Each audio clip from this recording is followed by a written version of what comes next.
Hello, everybody. Welcome to the show. Jennie will be in. She's having a little difficulty coming in tonight with some of her stuff, but she'll be here tonight.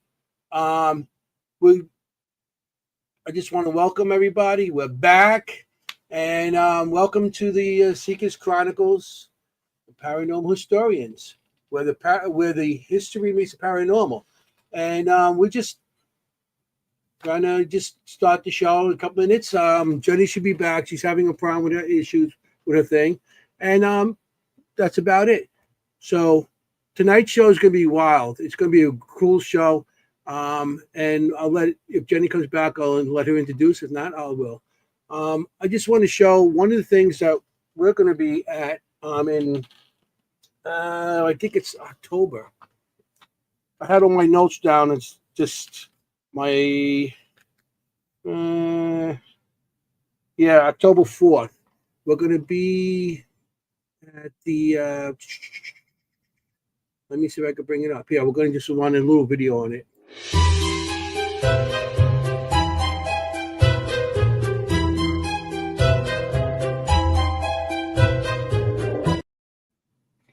Yeah, right now there's tickets on sale for that show, and hopefully I see you guys there. Jennie, I, and Rich and Marcella are going to be speaking at 12:45. So we're going to be speaking about a bunch of different things. I want to say hello to everybody in the audience. Hey, hello everybody. Yeah, it's a little weird. I just started off by myself, and usually have somebody to talk to, but talking to myself is kind of boring, you know. That's why I like to get everybody else in there. So here I am. So tonight's guest, I'm going to introduce tonight's guest without Jennie. So here we go. Tonight we're going to have Shauna. I hope I'm saying her name right, because I'm bad with names. I'm really bad with names. And she's one of the owners of the Das House. And here she is. Hey. Hey, how are you? Doing? Good. How's everything? Doing really well. No complaints at all. Staying busy. That's the best thing, is when you stay busy and everything. We met at the at Gettysburg Battlefield Bash. Yes. Yeah, that's where we met. And I went by and I'm like, hey, this looks like a cool location. And so it was awesome to meet you. And and Danielle, am I saying her name right too? Danielle. Mm-hmm. There you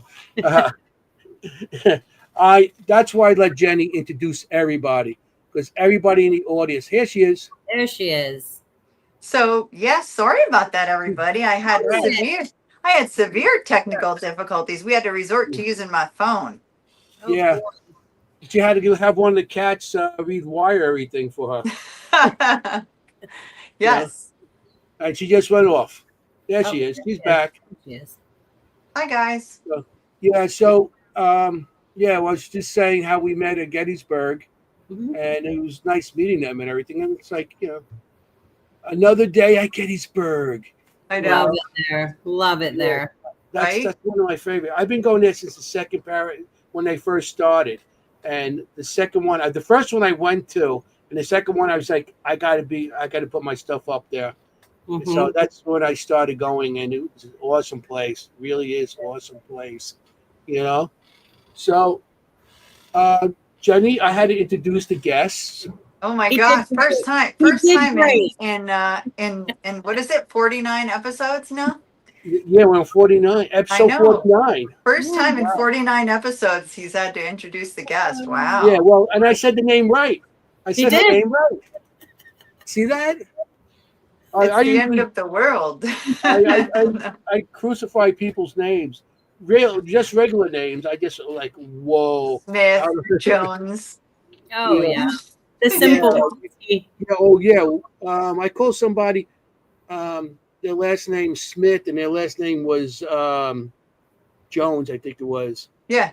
And I used the right first name, the wrong last name, and it was like Joni Smith. No.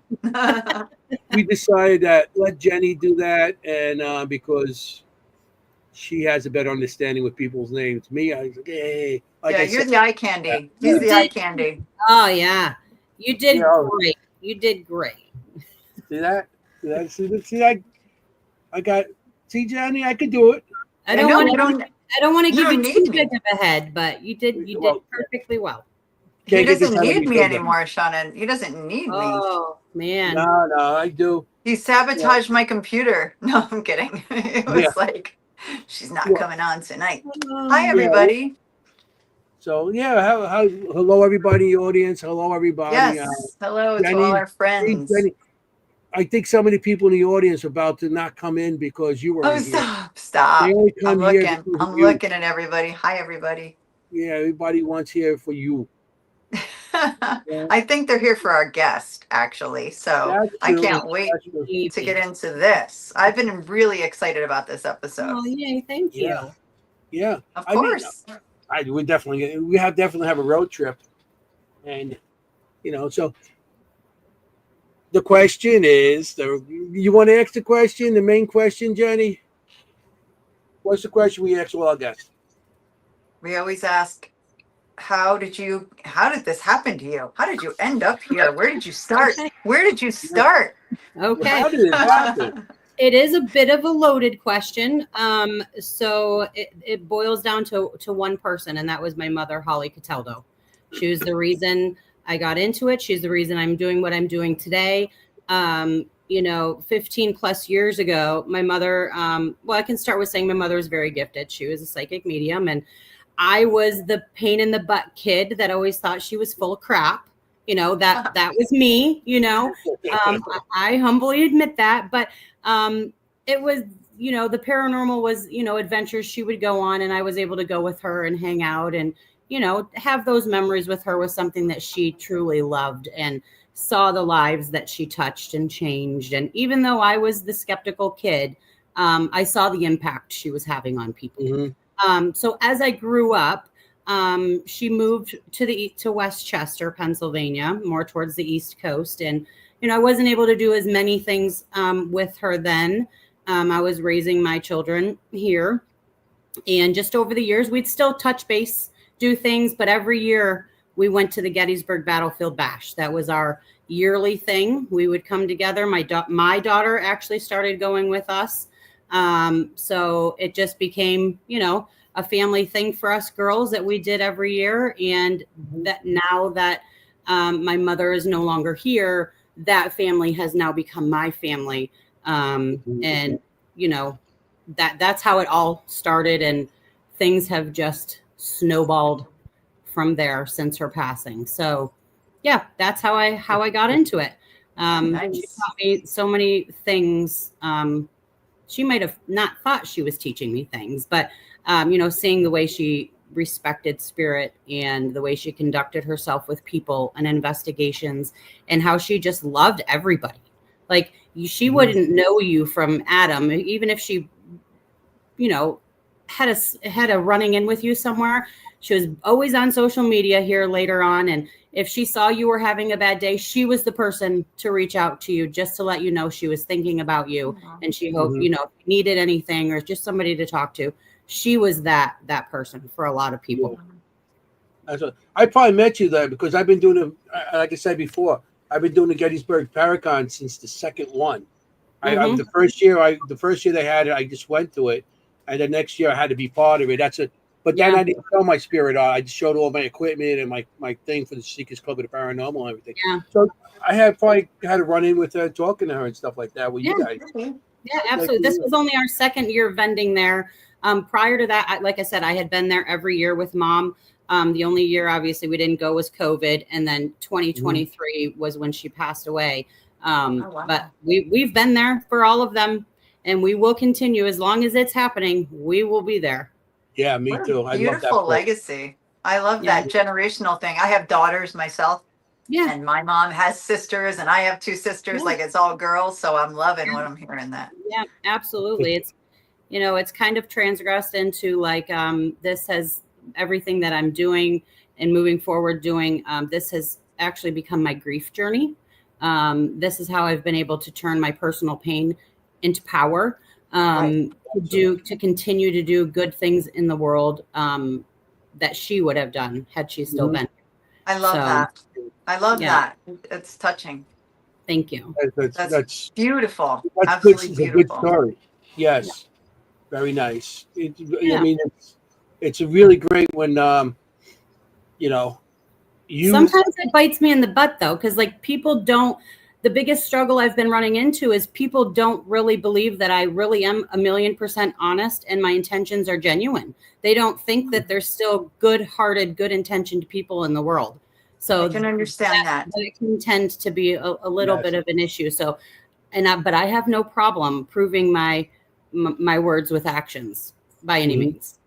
Yeah. Trust me, somebody who wears a shirt like this completely understands what you're talking about. Absolutely. I do, because I agree with you. Like, I have nothing but joy, nothing but good in my heart. And it can be. People sometimes like, they're cynical. And I just want to help everybody, as many people as I can. Like, that's just who I've become. And this is not who I always was.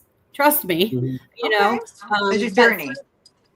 Through this journey, I don't know. My mom's passing changed me. I think death has its way of, changing each individual differently. And something that was so horrible. And of course, I miss my mother every day. Losing her has made me a better person at the end of the day. Do you think that she knows that? Absolutely, I do. Absolutely, I do. So do I. Yes. Good. Yeah. So Anthony's like busy with the comments tonight because I'm on my phone. See, I get to like lay back and relax and talk to Shauna. I got to do your job, my job. Hey, I kind of like this. Yeah, my computer's broken. Like, hey, what's going on here? How old were you when you first got brought along? I want to say, well, I became a mother fairly young. I was 20 years old when I had my daughter. So I want to say I probably started actually going adventuring with my mom when I was about 25, 26, just sporadically. And then she had actually started a team, Unique Paranormal 1. And I did some things with her. She had a big, huge 3-stage investigation in Kane, Pennsylvania, at a big manor up there. We would go obviously to the bash. She was the type of mom that we'd be just driving and come across a creepy cemetery and we were stopping. Like, she was pulling out her Melmeter and her K2 and her dowsing rods, and we were doing this stuff anywhere and anywhere we could, So, and with that, like, it was just all those little sporadic things. Like, we weren't necessarily booking places and going there. We would join other people a lot. She would book some places, but it ended up being like, it wasn't just for her. It was for the community. Anybody who wanted to come and learn or be a part of a paranormal investigation, she always allowed that. So we still do. And like I said, she was, Unique Paranormal 1. And when she passed, we decided to continue that on, and Unique Paranormal 1.5 with our slogan of saying that we hope we can be half of the investigator that my mom was. Oh, wow. That's wow. Yeah. So that's where the Unique Paranormal 1.5 comes from. That's where the 0.5 comes instead of 2.0, the 0.5. Absolutely. I love it. Yeah. Yeah. I mean, that's awesome name too. It's beautiful. It's an awesome name of the thing, and it's interesting. You start getting into when you're 26 and, and continuing, 26, sometimes, I started my investigating a lot earlier in life. My son, I tried to get him in at 13, but when he turned 26, now he's a father and everything just becomes, I mean, like, I would see her do these things all the time growing up. I mean, she, did reads for people all the time. It was just like, mom's doing her thing over there. But I actually didn't start participating in things until my mid to late 20s. Okay. Yeah. Because you start understanding a little more too. Yes. Back then you're still in a rebellious state, younger. Oh yeah, like it was like, I'm not going to hang out with my mom. Like, I'm going to go hang out with my friends. Like you don't appreciate those kind of things until you get a little bit older. Sure. Yeah, and you're settling down a little bit too. That's awesome that you got into it and you continue it. you know, and you Absolutely. continue her legacy also. Yeah. That's awesome. I mean, It's great. I believe in all this all together and how people get into it and everything. And you have a great story there with mom, you know, getting you started with that. But how do you know her story? That you know how old was she when she started noticing her abilities? My mother claimed that she just had abilities her whole life. Okay. Unfortunately, and this is where the next journey for us is going. And I know we still need to talk about the Doss house and all of that stuff, but where our journey is going next is because my mother had all of these abilities growing up, but she went through that stage in time where it wasn't accepted, it wasn't recognized. You were crazy and you were medicated. So she had a very rough time with all of that back in the day. For most of her life, she didn't speak up about it. She didn't until she actually had ran into my now paranormal family in Gettysburg, where she felt comfortable and was accepted and acknowledged, and the things that she was going through, you know, was validated for her. And she was a part of a team. The woman's name was Deb. She was more from the East Coast. I'm not really sure what team she was from, but just her getting that validation and not being told that she was crazy her entire life. I mean, it was her friends, her family, everybody. So with that, and seeing that the pain that caused my mom for so many years, we are now trying to put together some type of a platform for people to reach out to, especially young kids. The unalived rate for young individuals that have abilities that are told still that they are crazy and they are medicated. We are trying to establish a platform, whether it's like a roundtable podcast or just an actual something that they can call to reach out to get some help and some guidance and some support, to feel and know that that's not the case, and to have someone believe in them. If you need help with that, I am all for that. So contact me, because I went through that, because I started seeing things as 3 years old, and I came to the same time your mom did, and we weren't allowed to talk about it.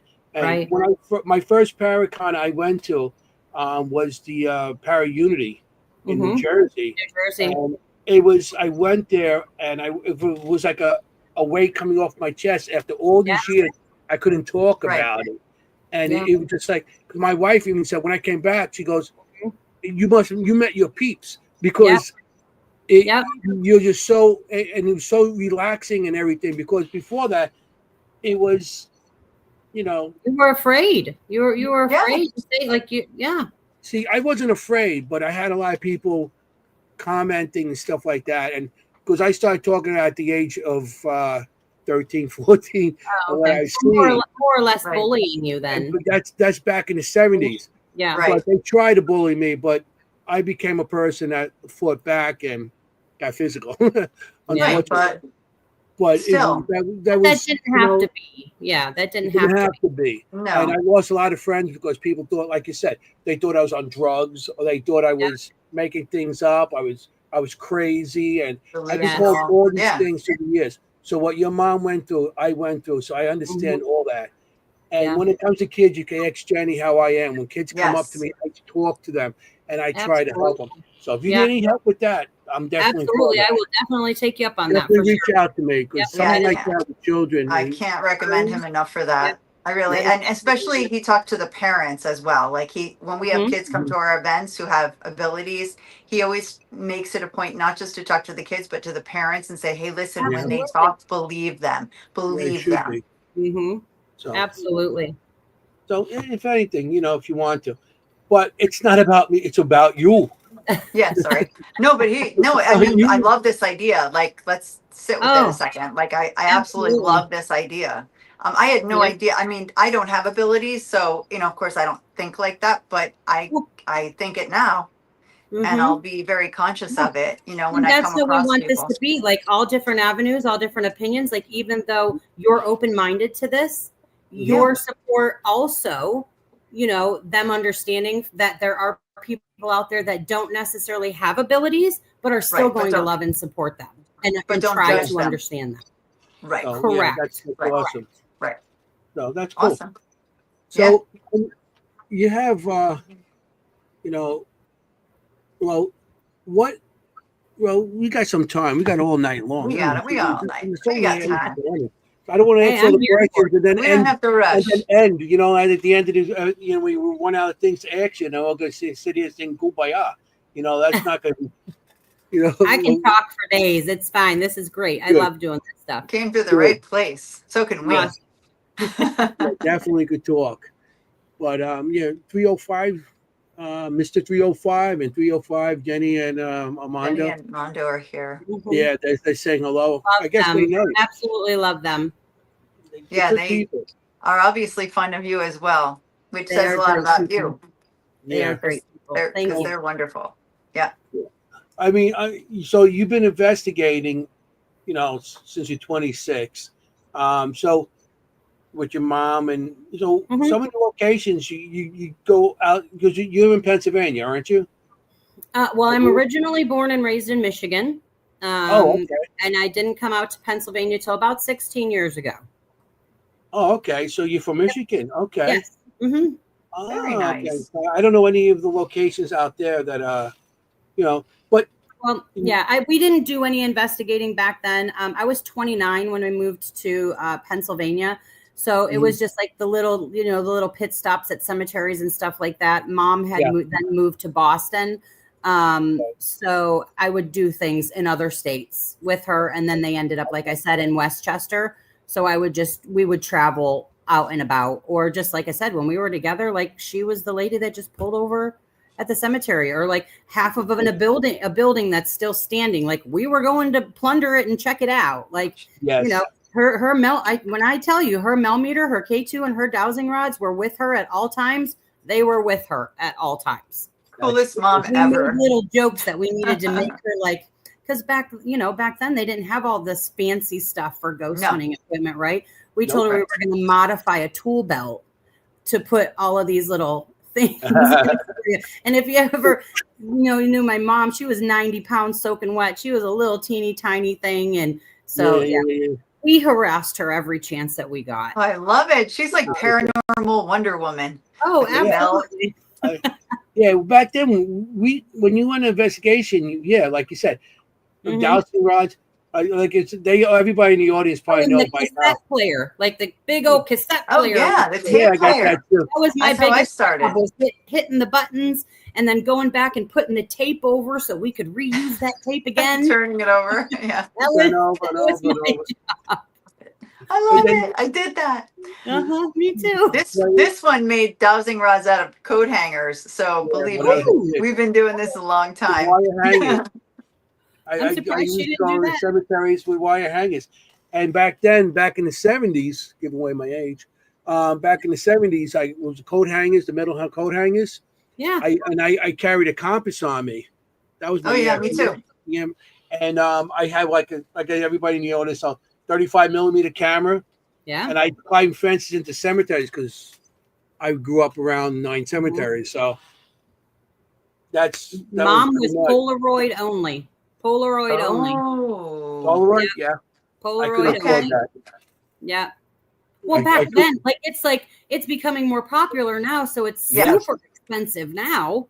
Very super. It's like $5 a picture now. Yeah, it was comparable to dropping your roll off at the place to get developed.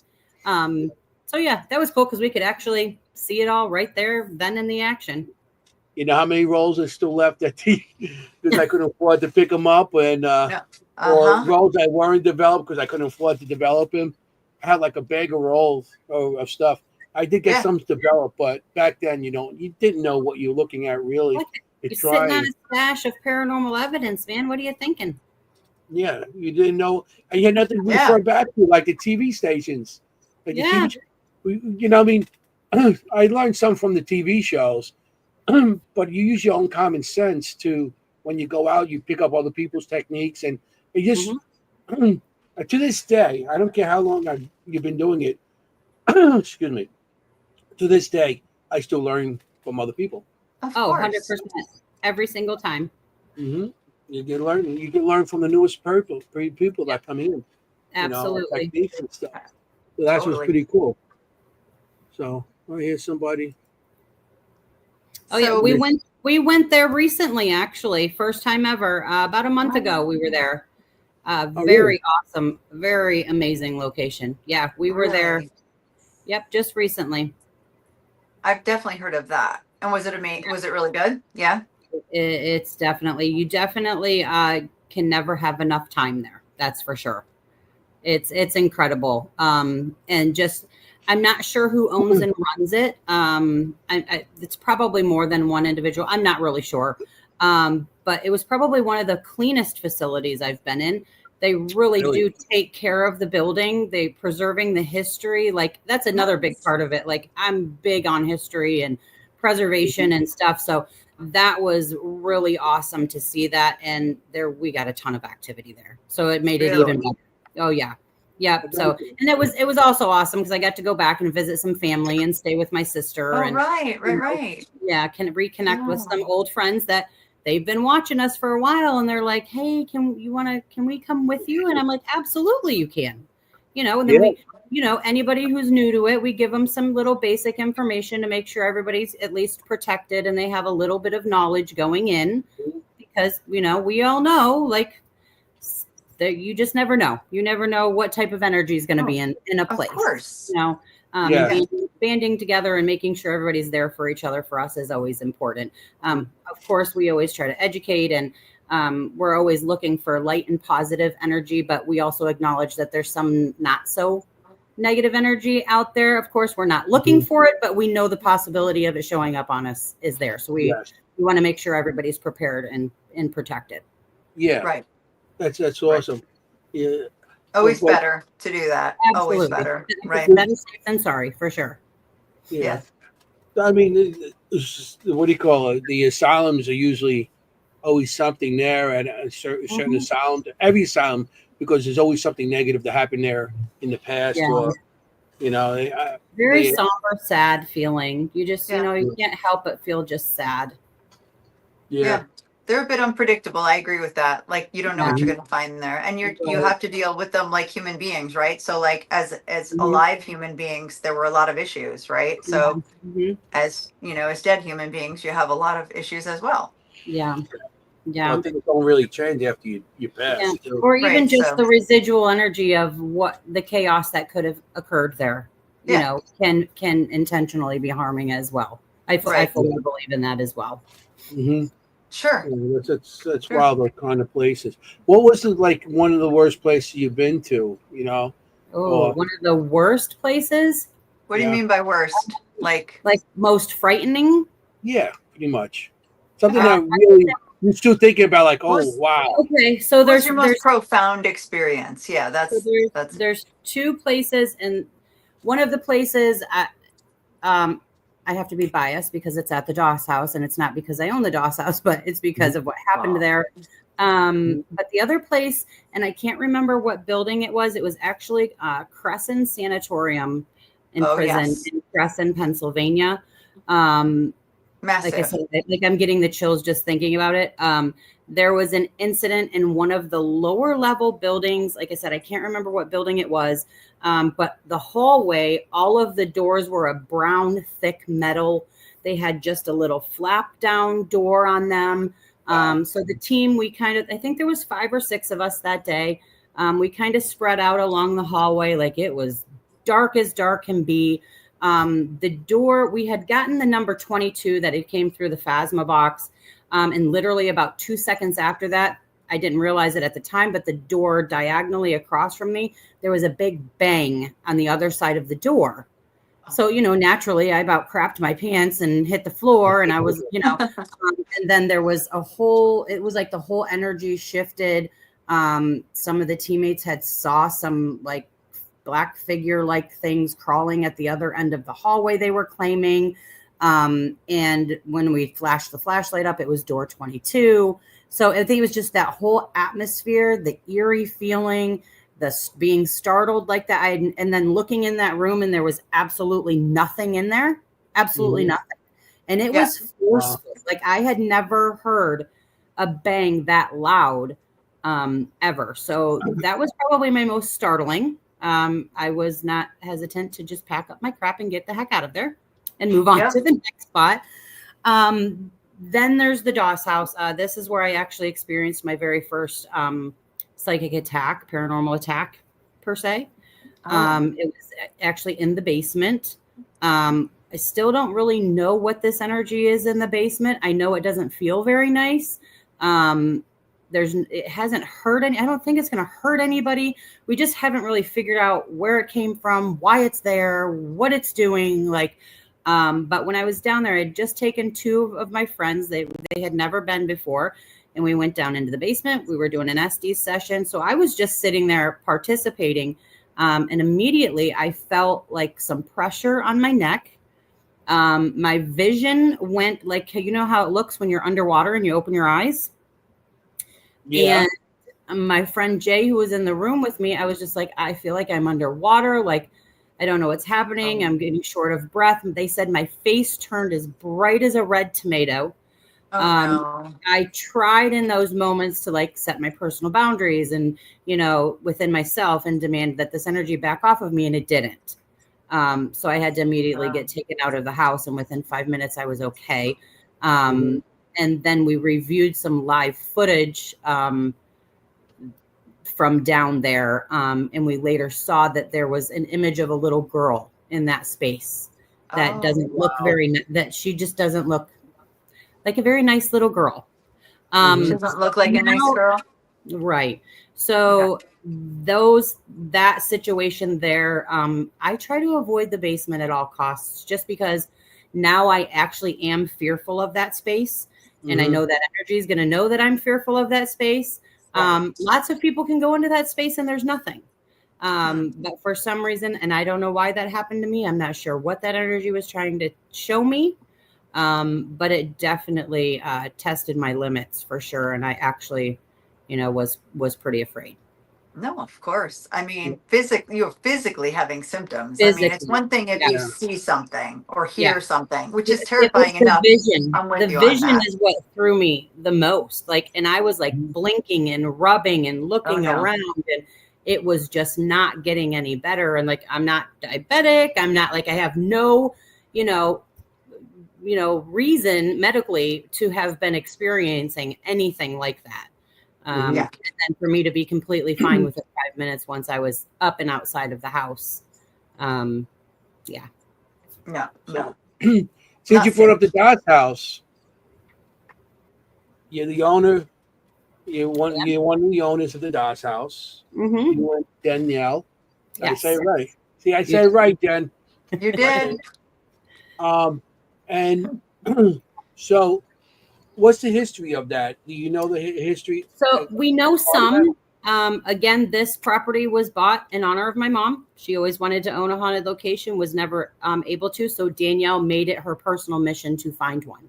Oh, that's nice. And we had been looking for about a year. And one day she had said to me, my aunt got a hold of me and I need to go over and pick up my pap's mantle that he built.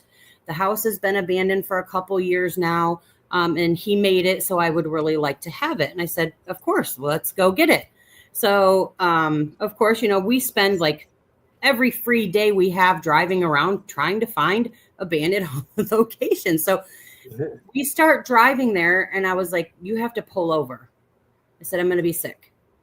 So she did, pulled over. I was sick. And we come into this town of Loretto, which amazing. If you are anything into history, this is the town that you would absolutely love. The history in this town is amazing. But as we're driving in, we make it almost through town. I was like, you got to pull over again. I had to be sick again. So we pull up on the curb. So now you have Main Street, and I didn't, I wasn't really paying attention. We pull up on the curb and she's like, okay, we're here. And I turn and I look at this place and I was like, what? Danielle, she's like, what? I was like, this is your grandfather's house.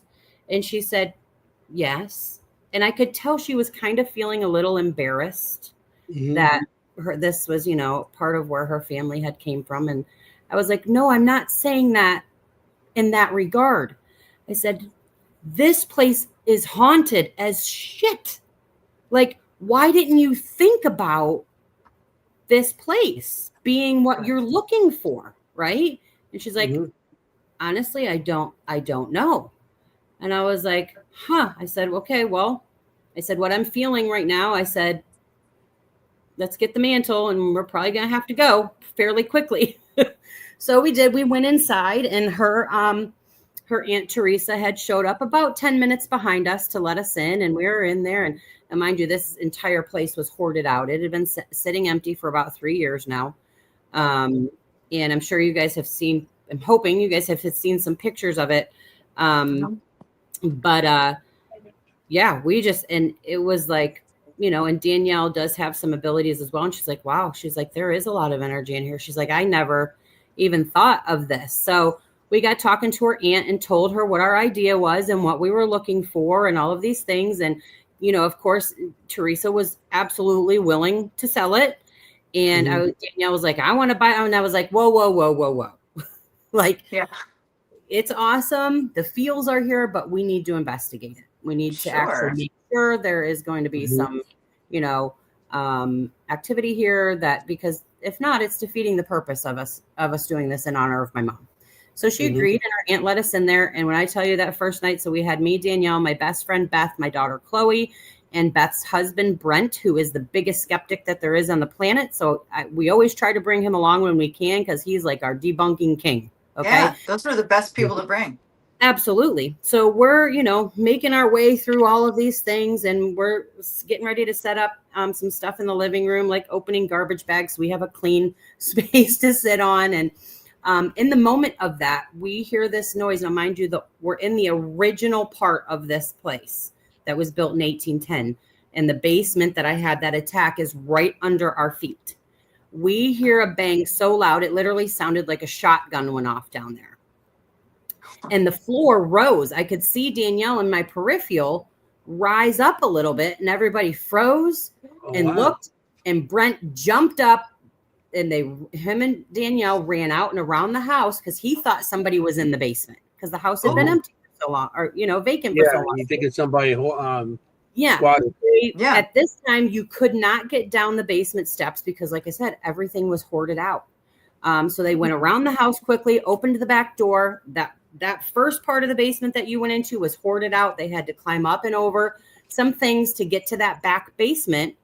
And to their surprise, there was absolutely not a single thing in that room. Nothing. No animals, no people, nothing. Nothing.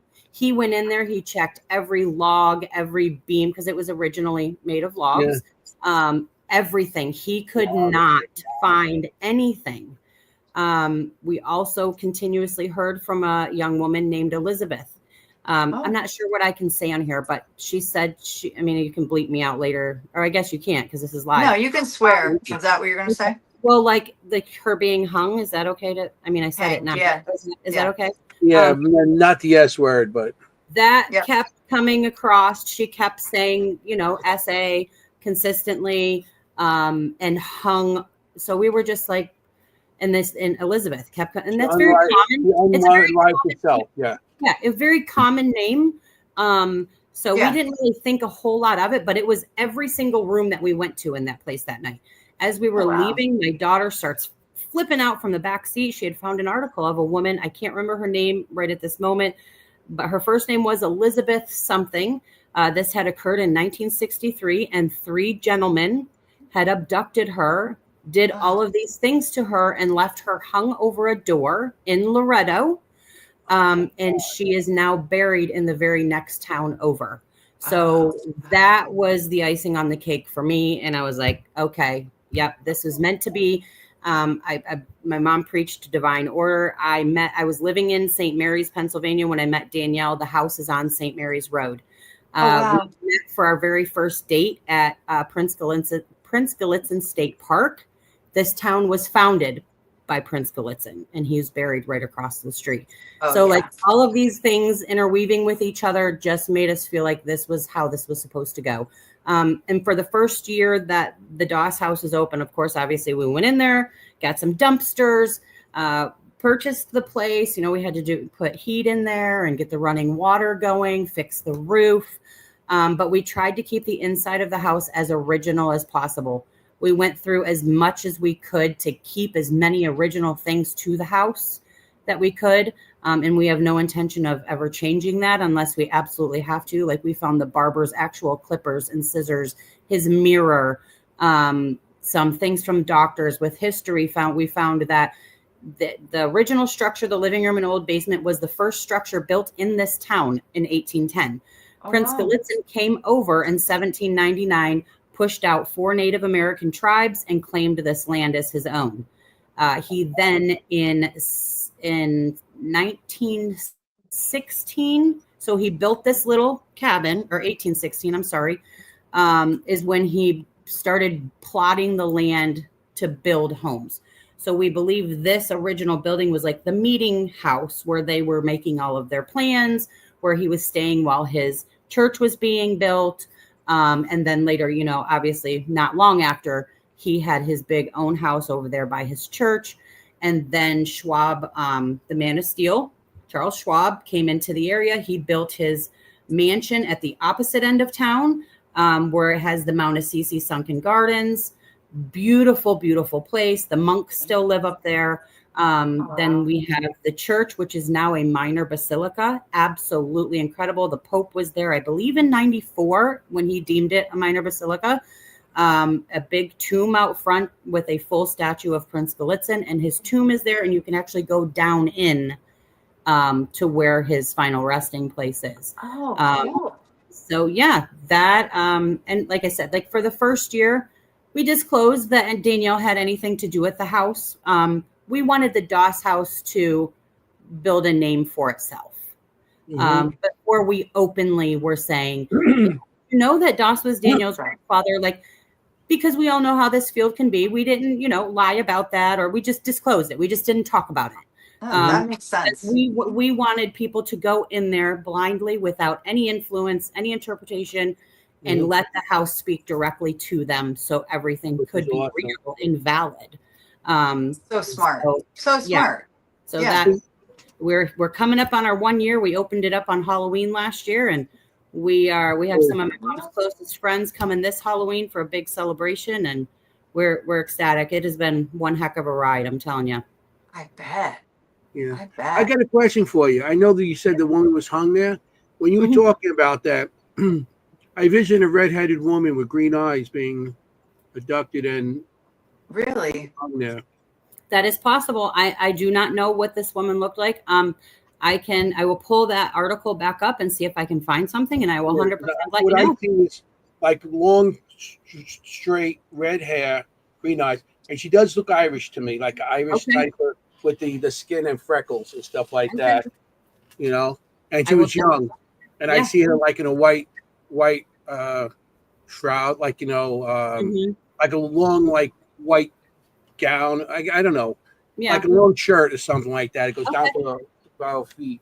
Yeah, like draw it, Anthony. Stuff like that. Yeah. I'm not seeing good things about that.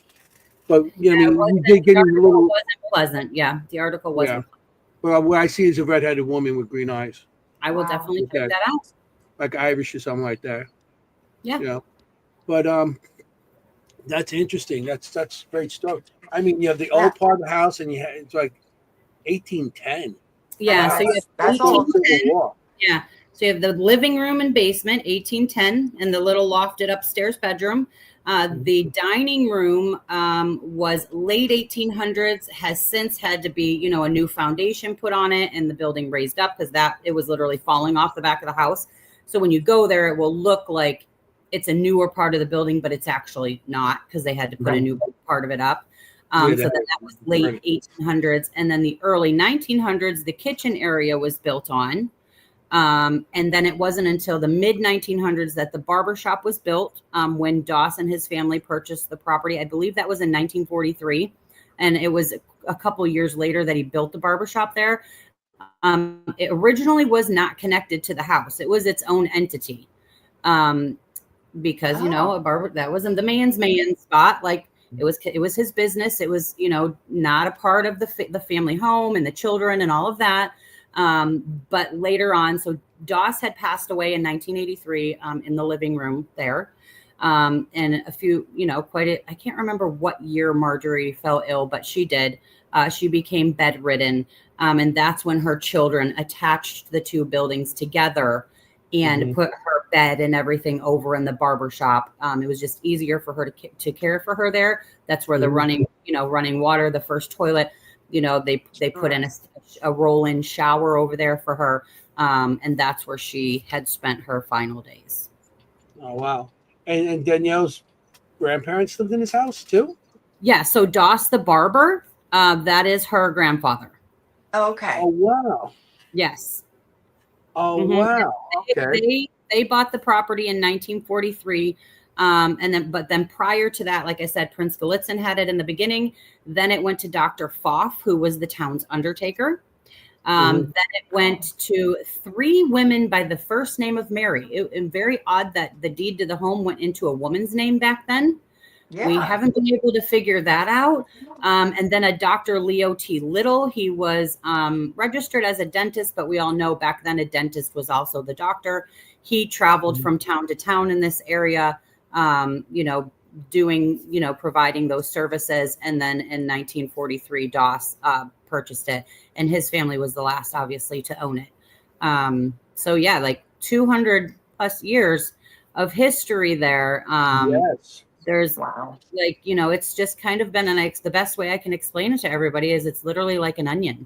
Every time somebody goes there, a new layer of something comes out. We have to go. I mean, I have to go because you just said Mary. When I was thinking about the woman stuff, name Mary kept on coming up. Mary. Really? And I didn't say anything because you said the name was Elizabeth. But I'm not saying it now because you said it. There is several names. There are several things that people have proclaimed that are there. I can, the things and names and people that we have experienced there. I will tell you this. The coolest thing for me, I mean, outside of that, my mother is there and I get to feel super connected to her. And this house has now become a place for Danielle and I to both honor our past loved ones. Is just in creating this space. Like I said, 80% of what is in there is original to the house. The other 20% is gifts people have brought and left, or things that Danielle has seen that remind her of somebody. And some of my mother's items are in there. But the bed upstairs, there is a bed upstairs that obviously was not there. Danielle had just been looking around on Marketplace, looking for an old antique bed, and she came across this one, and she went and picked it up, and it was a young kid who had just inherited his grandfather's estate. And, she got chit-chatting with him a little bit, telling him where it was going. And he was like, oh, that's so cool. Like, I'll have to come check it out. And so she brings this bed home, and, we get it in the mattress cover, and we get everything set up, and everything's great. And the next time we investigate there, we're getting tons of activity off of this bed. Oh. And we're like, and then more groups are getting the same information off of this bed, and more groups and more groups. And we had a gentleman who slept in the bed who had a vision of what this person who was attached to this bed, what their property looked like. So with putting all of this information together, I told Danielle, I said, Danielle, you have to reach back out to that kid that you got that bed. He was on board. He said he was excited. I said, he'll either give you the answers or he won't. It doesn't hurt to try. And when she did, she came back to me. She said, you're never going to believe this. She's like, but everything everyone has gotten from that bed is 100% true. The name, the way this gentleman passed away, the way his property looked, who was with him when he passed away. Like, it was absolutely incredible. Absolutely. And it was even more incredible that several groups experienced the same things that we did. I'm going to draw you a picture of the woman I see. Yes, do that. You have to. Absolutely. I'll send it to you and see what put it, if you want to put it aside, and then see what happens from there. Absolutely. Several women in there, several. And there is a woman, a lot of people see her, she's like in a long black flowy dress.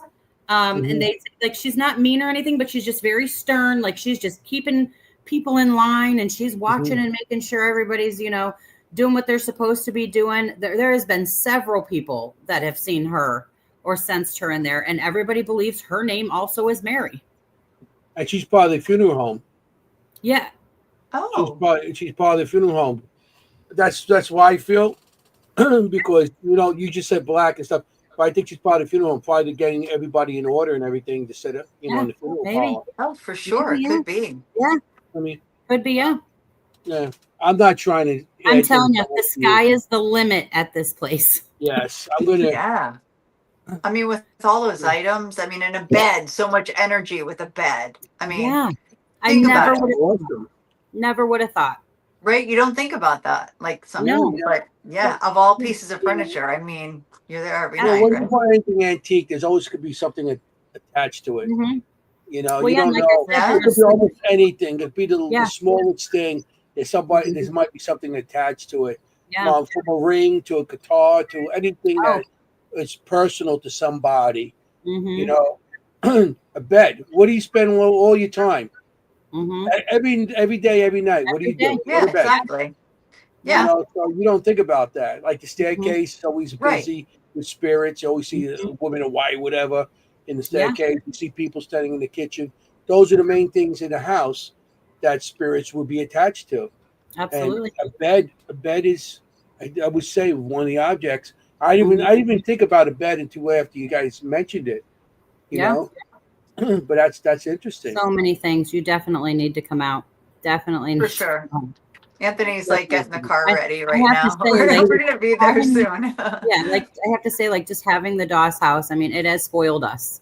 It has spoiled us course. because it's always so much happening there for us. And you go to some other places that you've gone to your whole life and you're like super excited if you get a hit on a REM pod, like it's a celebration, right? Like and it's nonstop at the Doss house. So That's awesome. it's made it cool because then when we do go to these places that you really have to work for that, it makes it even more special. Like Right. so I love it. I love And everything. when you have a place like yours, when you go to those other places, there's things going to happen where everybody else might not realize it, but it's in your head already. You experience from your location, so you'll be open to more things that may happen at a location. And it does. It challenges you to try all these different things, to try to get, use your intuition more, use that little digital recorder more, just sitting in silence more.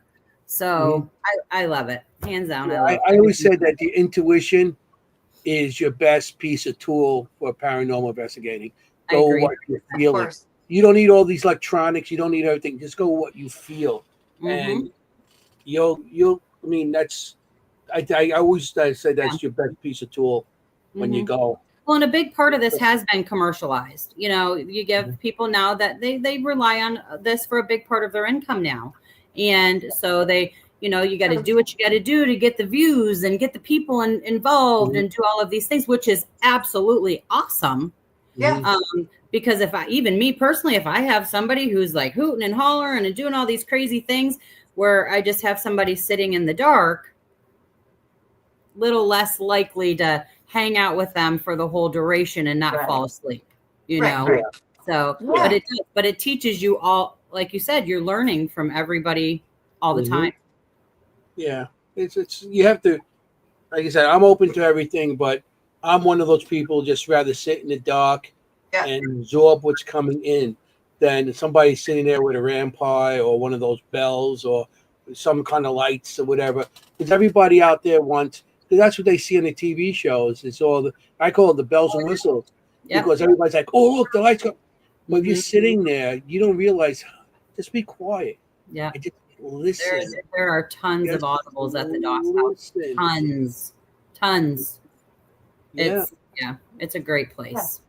Yeah. But more importantly, do what works for you, right? Like, I mean, if that's what works for you, everyone has a piece of equipment or intuition, whatever it is that works for them, and I don't judge. Well, they have nothing and they just want to go check out a cool old creepy place. Yes. Yeah. Or maybe you just have a mel meter, like Kimm, our fellow host, who's on a break for the summer. She works with just a mel meter.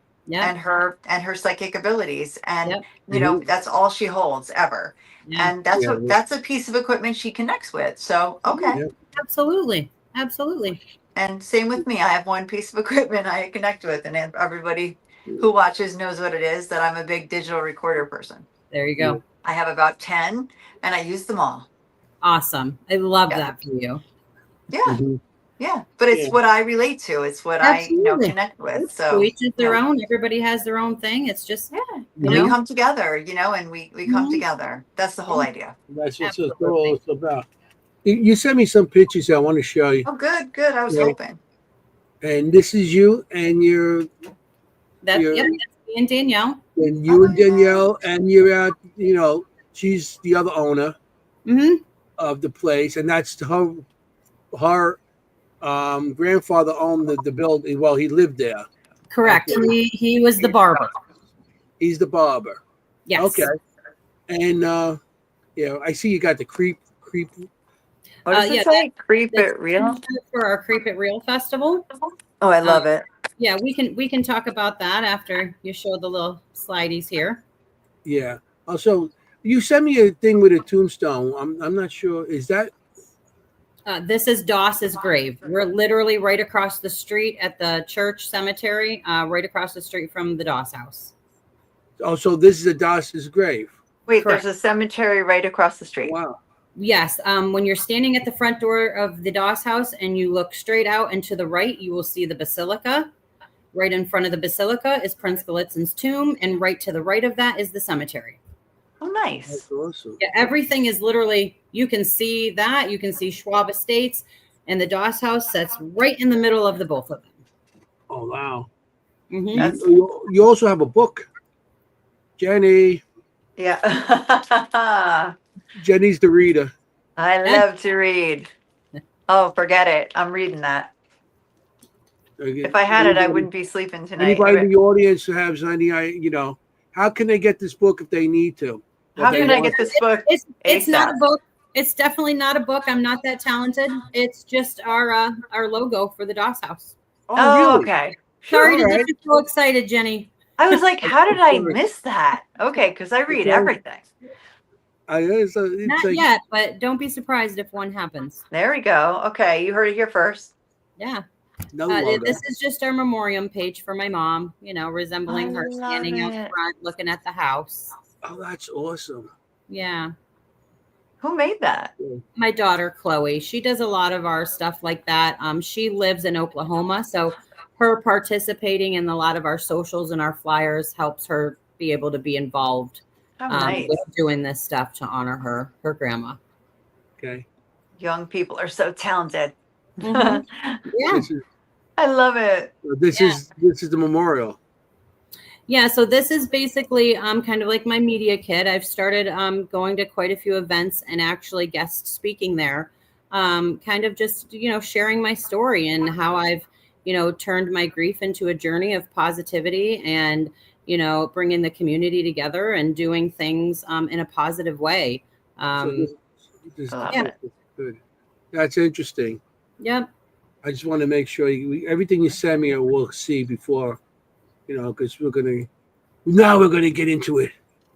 It's like, but I mean, the house sounds awesome, and I definitely got to get out there. And this creep it. Yeah, the Creep It Real Festival. My wife actually was not very fond of this idea. Okay. Why not? She I don't know. She's not a very big people person. She doesn't really like big crowds of people. She doesn't have to feel like she has to entertain. She just likes to do her thing and hang out where people are hanging out, And she knew this was going to take a lot of my time to put this together because she knew if in honor of my mom, I was going to make sure it was as perfect as possible. Yeah. It's a lot of work anyway. It's just a lot of work. Absolutely. So it was just a small idea of just creating a small little festival within Loretto of, promoting and helping local businesses to come out. We had some young individuals that were starting to do 3D printing things, but, they have some delays where they can't get a job, or you have people that, this is their hobby and they want to share their craft with people. My mother was all about community support, bringing people together to create a positive space. So that was the whole idea behind this, not just paranormal, but the other side of the good deeds that my mom did too. So, it. you know, naming it Creep It Real kind of kept it a little bit paranormal, but it was an event for everybody, an entire family. It was important to me. It's free. It's completely free for you to come. Nice. And, Nice. you know, just a day of community. So that's what it started off as. As it started getting, you know, people started learning about it. More and more people wanted to be a part of it. So by the end of the day, we ended up with Patty Negri came out to it. We had Heather Matarazzo, an actress. She played in Scream and The Princess Diaries. We had Santiago Cirillo from The Walking Dead and Haya Nation. Amazing. My mother was very close with him. We had the Blue Bodie came out. Like, it just turned into this big, huge, amazing day. Some of my mom's closest friends, Ernie Atwell, amazing human, one of our closest friends. Ernie's a great guy. Yes, very like good. we adore Ernie. He's family. So yeah, it just kept building and building. Then we had gotten to the point. Now, mind you, Loretto is a very Catholic town. We felt like they were going to give us some pushback, and they did. So in order to prevent that, in January, I started going to all of their monthly board meetings just to let them know who I was and what I stood for and what I was trying to accomplish, and 1,000,000% transparent, like I always am. I continued to go, you know, to the next month. Then they were like, okay, well, like we just want to see what you're doing. We had already rented the hall, their community center, paid our deposit, all of these things, told them everything as well. So then the board asked for me to present like who's going to be there and all of these things. Still no problems, no issues. I continued to go month after month while I'm developing this festival. And 31 days before the festival, they canceled us. Devastating, absolutely devastating. And the reason that the mayor gave us that the college came back to us with was because we had made a proposition to hold a parade in the town to honor hometown heroes, which obviously we all know what that is: firemen, police department. And for children to walk in the parade as their favorite superhero or princess. And all of the proceeds of that festival would be donated to the Loretto Police Department, because in one of these meetings, I heard him express that the car he was driving needed some updates, but they just didn't have it in the budget, right? So I propositioned them with this idea, and that 100% of the funds would go to their town. They then asked the college, which St. Francis University is in this town. My daughter graduated from there. And just to ask if we could line the parade up on one of their side roads. That was the day everything tanked the ground. They said that they would in no way, shape, or form support demon chasers, was their response to the mayor. Oh boy. So then, Jennie, you're sideways. I know what happened. You're right sorry. there. What is going on tonight? While you fix that, I'm sorry. What is going on tonight? So it turned into that. They canceled our event without notice. So that then had me go, you know, it then was scrambling. I'm like, what, you know, we have airline tickets and all of these things. And, you know, panic struck. And a good friend of mine, Ryan, with Paranormal Theory, reached out to me and said, hey, why don't you get a hold of Dave at the Old Stone Jail in Ebensburg? And I was like, I thought about it, but you know, there's a host team there, and I don't want to step on anybody's toes. I'm just not like that. And he's like, let me get a hold of them, let them know what's going on. So he got me a meeting, and I went over, and they were on board. And he said, absolutely, we love the cause of what you're trying to do, and we do believe in you, and 100% we will support you in this event. And so we moved it there, and it was beyond what it ever could have been. This event in an old stone jail with the vendors got to set up in old jail cells, and like, it was just an incredible experience. Cool. It was so successful. Lots of our guests said it was, you know, one of the most organized, well put together things. So it was incredible. It was absolutely amazing. And so we have decided we're going to do it again. Awesome. Same place. When is it going to be? I'm interested to be part of it. Yeah, absolutely. We would love to have you. Absolutely. definitely It is going to be June 20th. Oh, perfect. Mm-hmm. My birthday is right there, June 25th, so we can celebrate there together. You go. Absolutely. 20th. Oh, and we no. do. It can we be like a incorporate. birthday trip. We can have cake. We can have a big cake. Figure that one out. Who June doesn't love 26th is my anniversary, so I got to figure something out there. Yeah. Come on. It's going to be Come 34 on. years. So we'll see. We'll figure that out. I definitely want to be part of it. So Well, we'll have to I'll go put that down. it's the week before, I believe, because your anniversary is the 26th. So, Oh, yeah, you're golden. You'll be good. So, yeah, and we incorporate the DOS squeeze house it in. into all of this. Well, Yeah. you know, you women, when it comes to anniversaries, Yeah. I got to take the whole I'll month talk off. to her. Say, Jennie will take care of it. Jennie will take care of it. I got this. So, yeah, and we incorporate both places. So we have the vending event all day on Saturday at the jail from 11 to 7. Friday night, we have private things with some of our celebrity guests over at the DOS House Friday. And then again on Saturday night, and then also at the jail, different events, Friday night at the jail and Saturday night at the jail. So there's always something going on for everybody. Tons of we do tons of giveaways. We don't do basket raffles. We just take in donations and we let people win things. We are this year going to actually use a charity of choice, which is Santiago's Haya Nation, for veterans and anti-bullying. And his foundation is an incredible thing. I believe in it 1,000,000%. And so we will use that as a charity for people to donate to this year. And yeah, it's just going to be awesome. We're super excited. So it's still a free event and people can donate to his 100% free. Yes, 100% free. Which is I think you do better that way and people are generous. I feel people are very generous. Yes. Well, in this field. You know, community is community, no matter what level you're at. And there are more people than some want to believe that just can't afford to do things like that. No, and of I course. want this to be a space that everybody can come. And we created there's a kids area with bubbles and coloring and, tons of free things for them to enjoy. They can take little pictures around and have, all the guests sign them if they want to. And, it's just, it turned out amazing. And I can't wait to do it again. Yeah. When you brought up Ernie before, and you brought up kids, I know he runs that thing, one of the people that runs the kids and stuff. Totally. So, and all those people you brought up before, Patty and all that, I just seen them at the Paracon. Which you guys should get up there next year.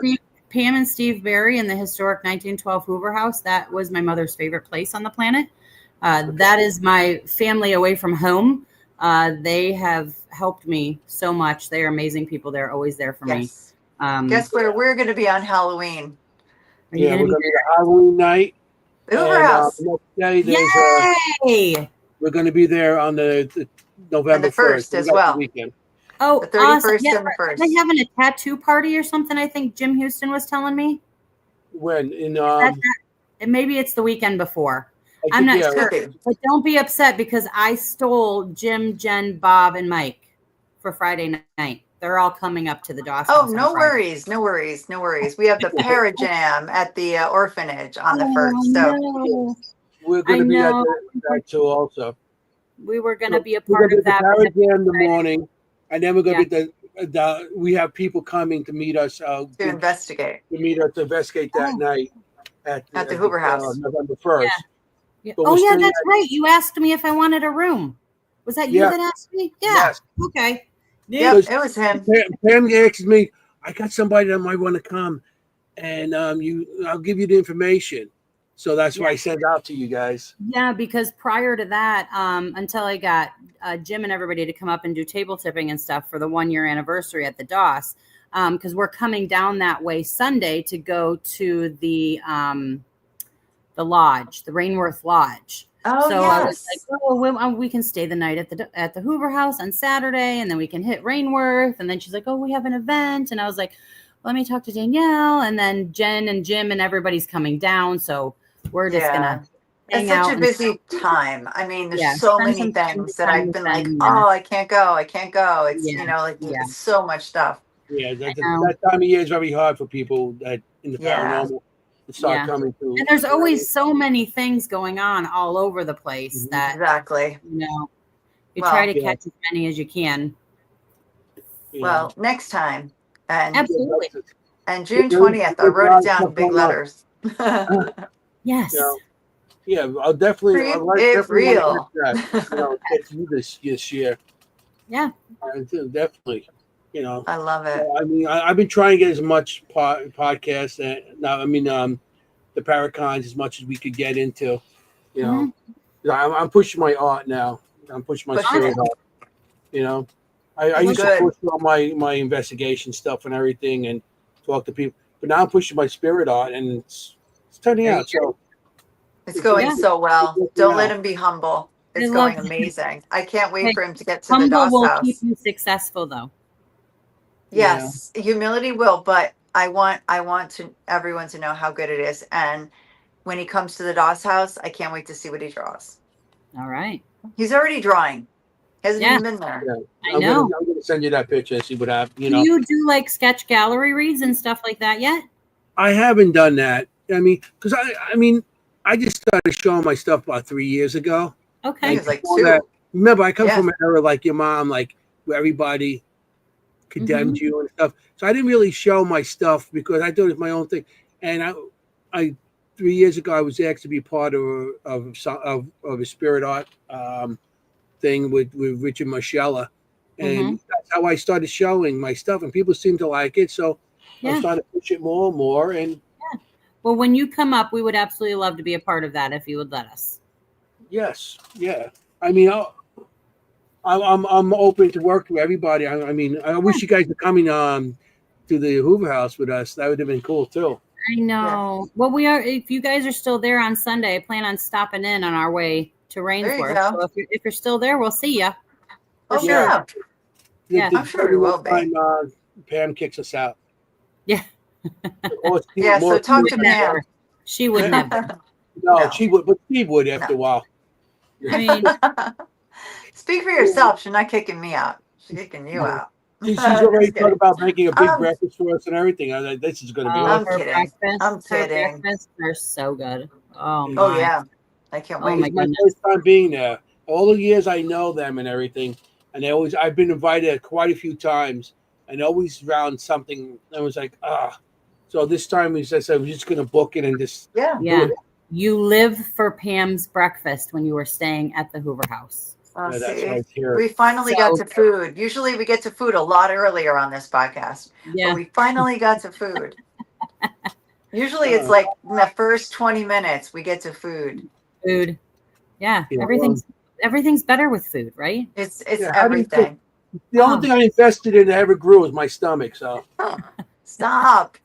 Same. Yeah, my money doesn't go nowhere, but for here now, it's like you put anywhere else. I'm excited for cake in June already. I know. This is one of my favorites here. Right. We got a drink. Yes. Oh, there we go. See, now we also have a drinking game on this podcast. When someone says cannoli, we drink. Oh, okay. Cannoli. Yeah, it may be water. It may be water or coffee that we're drinking, but we do have a drinking game. Cannoli. Perfect. Thank you, Mary Beth. Mary Beth's here. I did not expect her tonight. I'm happy that she's here. She said she was here before and everything. So, I'm sorry, everybody, if I didn't get to your messages in the audience. It's my fault. It's entirely my fault. Blame her. I have like the night off tonight. Right under the bus, Jennie. Right under the bus you go. I don't care. It's nice. I got the night off. I'm working both. I get to just talk to Shauna. I'm like, I don't care. Yeah, that's right. Yeah, you got the night off. This is nice. Just talk and hang out. Hey, that's what it's all about. But the house sounds awesome, and let's get back to the house because that's what we're really. I know. I want to know about the actual house. Like, you were talking about, there's a kitchen that's newer. There's how many? There's 2 floors and then a basement. There's 2 floors and then a basement. Okay. So when you walk in the front door, so like the building is elongated. So I should have sent Anthony a picture of that. So right to the left is the original structure. So when you walk in that front door, that is the living room. Directly underneath you is what we call the old basement, because it still has all the old brick, and that's where we find crazy The things. original foundation, you mean? Yeah. And then while you're standing at the front door, you continue forward, and then there's a doorway, and that leads you to the dining room. The dining room, which was built next, and then to the left is the staircase that goes up behind you.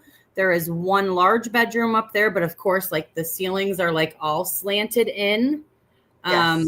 Okay. And then there's a small little tiny room right at the top of the stairs. Now, originally this wasn't like, it is set up for like a children's room right now, but originally it was not a bedroom of any sorts. It was the original washroom to the house.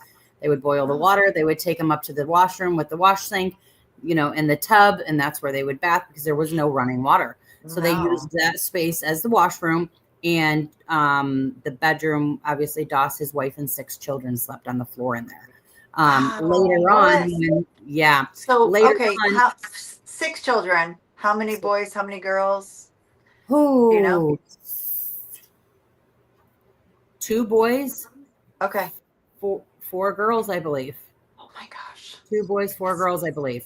That's a lot of kids. So yeah, and then obviously later on, when then running water came into place, they eliminated that space to down on that kitchen area where they had running water in that kitchen area.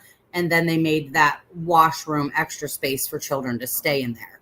It's asleep on the, yeah. Right. So, and it's that's so crowded. It is very, very small, but back then it was sun comes up, kids outside, sun goes down, kids inside. So, and then, like I said, then it was the kitchen, which is just, so when you're at that dining room, you have the dining room in front of you, stairs over here, and then to the right, there's a little breezeway, and then that's the kitchen.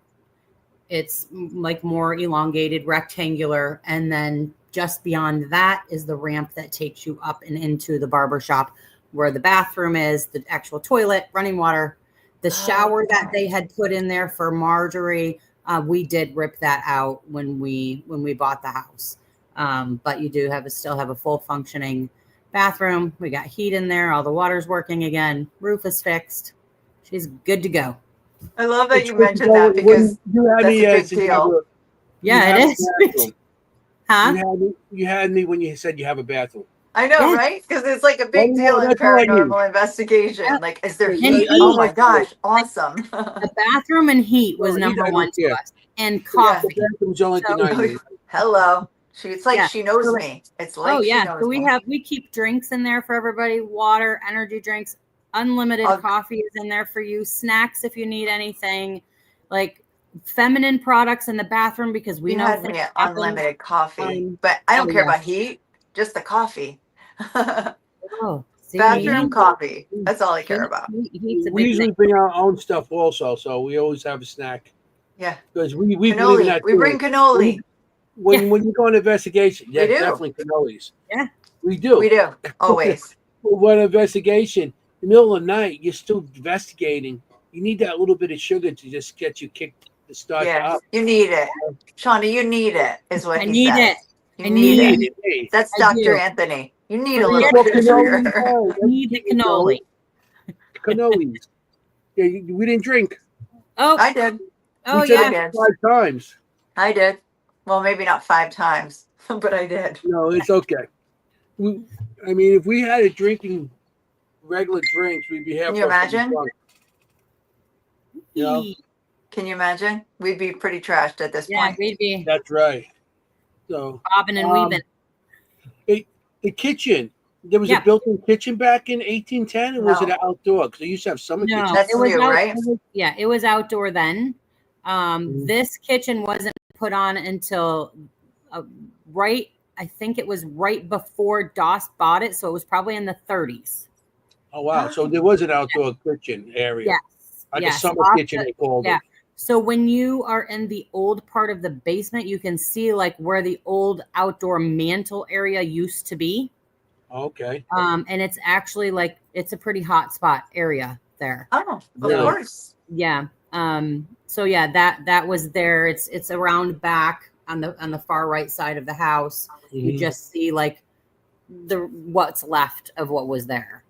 how much land you have around. So you go there, you could actually investigate on the land also around the place. You can. So like I said, it's right in the center of town, so it's on a lot. Oh, okay. But it does have a little bit of a backyard. There's this mystery mound there that people are getting tons of energy off of it. And then just as you get to the back side of the hill, the back part of the property along the road belongs to somebody else. So, okay. And there's noise, right? Like, I mean, it's noisy to investigate. Occasionally, but not really. This is actually very a quiet town. The only time you usually get some noise is later on a Sunday night when the college kids are stumbling back from the other end of town from their parties. But usually once they then, make it inside, it's pretty quiet. Okay. Do people try to get in there when you guys are not there? They do not. We have security cameras visible and everywhere. Okay. So, I mean, knock on wood, we haven't had any issues whatsoever. Good. Okay. I know a lot of sites that were abandoned for years, and after you start getting it all set up and everything, you always have people trying to get in for the years. Yeah, I think because of who the family was that owned it was predominantly known in that area, and he was respected. I don't think anybody was gonna do anything. Yeah, that's fair. That's fair. Yeah.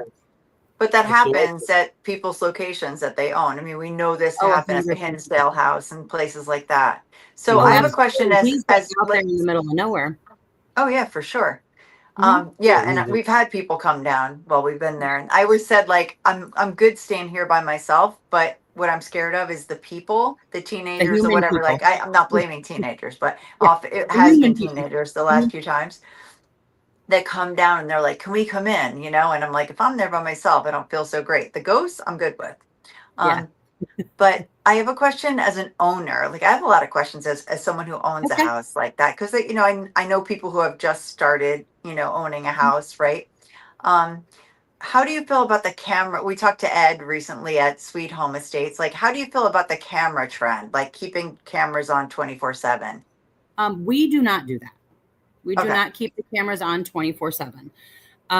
What we do, the system that we have is activated by noise and sound, like movement and sound. Okay, like but for security, not for paranormal. Right. Like, so there's just for both, Oh, okay.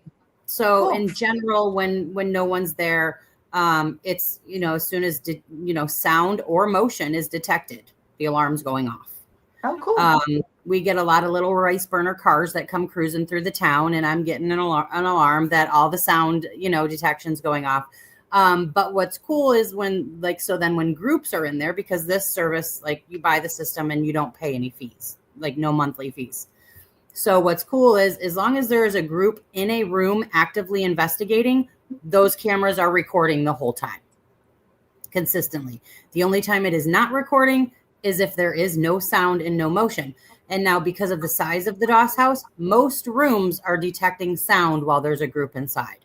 So which then is awesome, because then I can go back, pull footage for people, validate, invalidate. Okay, this went off that, Oh, I love that.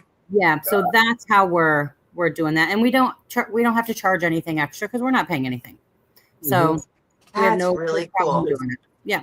I love that. I use a body camera, not only to capture things, but it's not great. Doesn't go very far, the light and everything.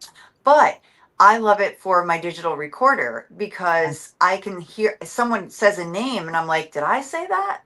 Kind of thing. Well, I can go back and look at someone talking, see if anybody was talking or hear myself talking. And it's great. Like if you hear nobody else talking on my body camera, and yet it comes out the digital recorder, it's like, that's happened to me so many times. I'm like, that's gotta be one of us. And I can go back and check, and it's not. And it wasn't. That's an awesome method. I love that. So you can do the same thing. Like, if you really have something come out.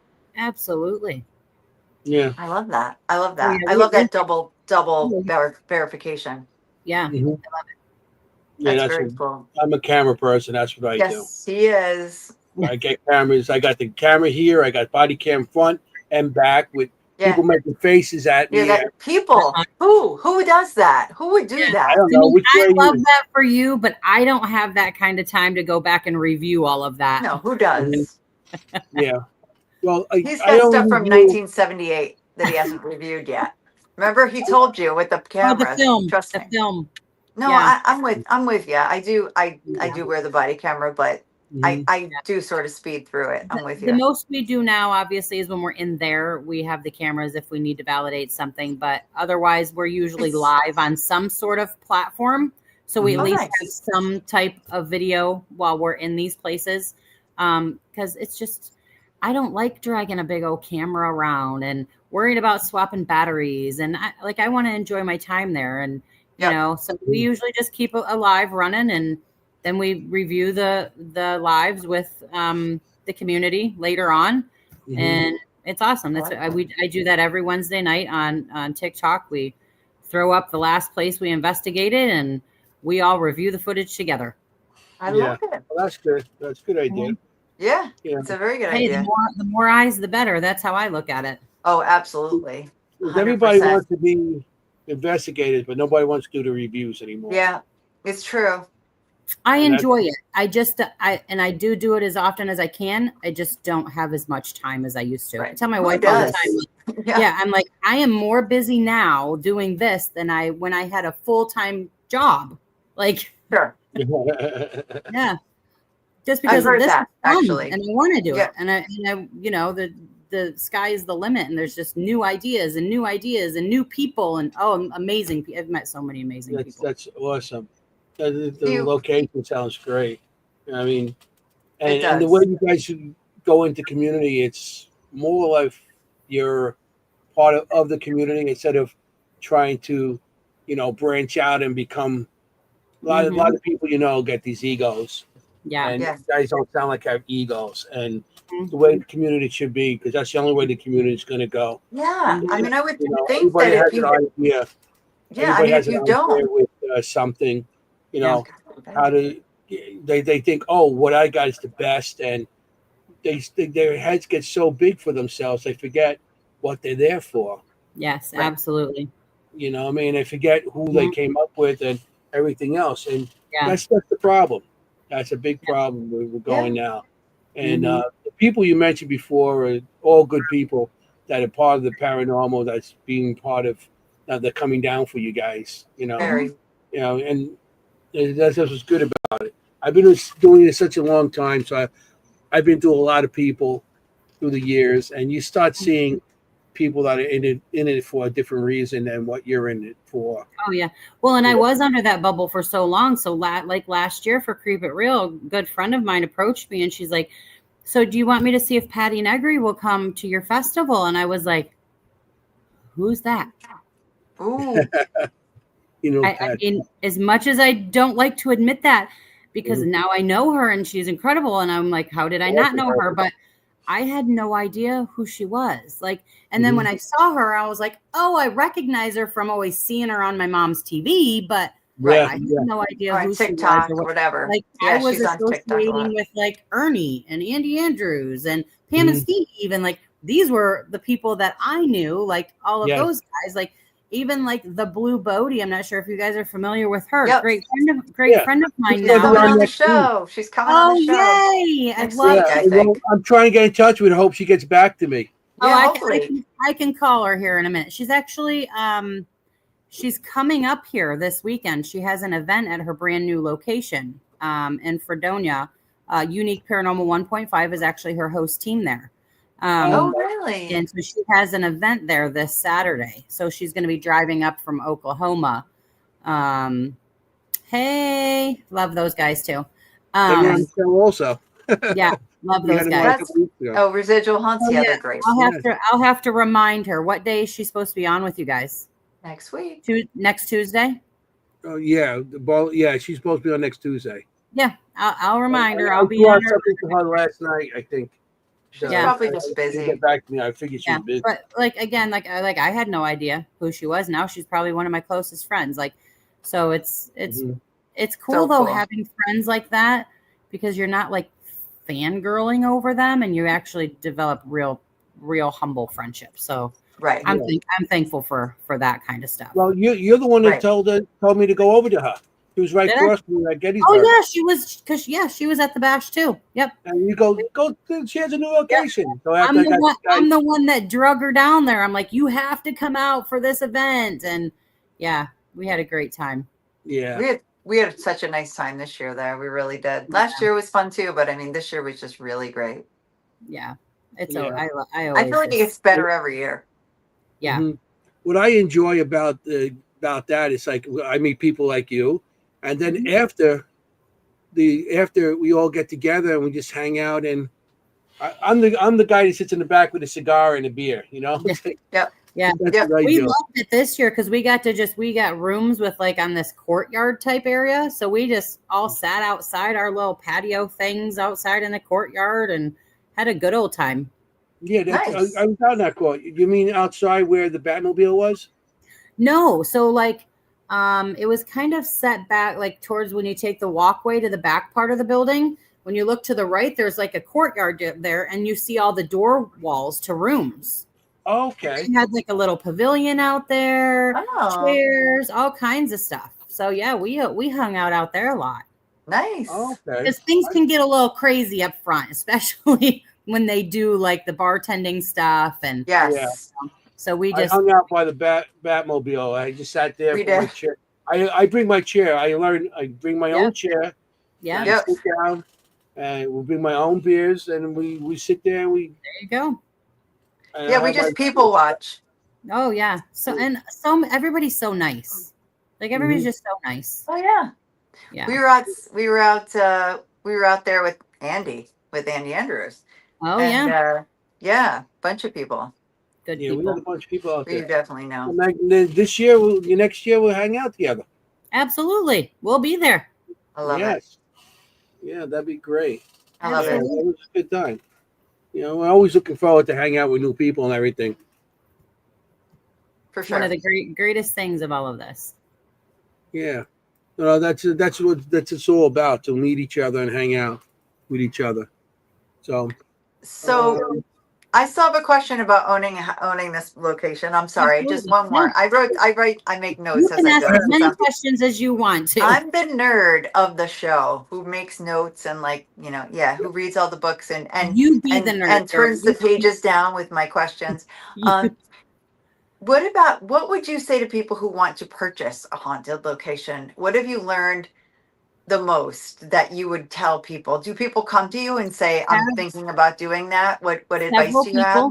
Several people. Okay, so it's not a crazy question then. Okay. No, it is not. My best piece of advice is do not buy a haunted location to make money. Don't buy a haunted location to make money. Oh gosh. Does anyone say that they want to do it to make money?